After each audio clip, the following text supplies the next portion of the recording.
नमस्कार। आज मुख्य समाचार। जून 18 खोलिब स्कूल। ग्रीष्म छुट्टी पर पुणी स्वाभाविक हेब पाठपढ़ा।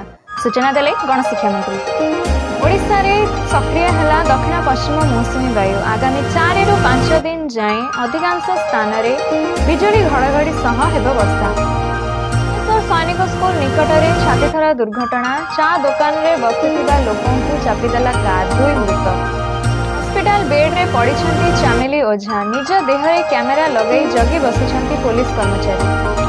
20 तारीख में ओडिशा गस्तरे आसुछंती प्रधानमंत्री नरेंद्र मोदी। 3 घंटा ओडिशा रे रहिबे मोदी। सुरक्षा दृष्टि सारा जिले में 150 प्लाटून पुलिस मुतयन। जेनजिंग को ऊपर राहुल गांधी को नजर। युवपीढ़ी को जोड़िबा पई कांग्रेस करुछि प्लानिंग। इंस्टारे फेक प्रोफाइल तैयारी करी युवती को ब्लैकमेल। बिहार रो युवक गिरफ। मनोज पार कला भारतीय परिवहन पोत देशा। जहाज रे अछि 22,370 मेट्रिक एलएनजी गैस।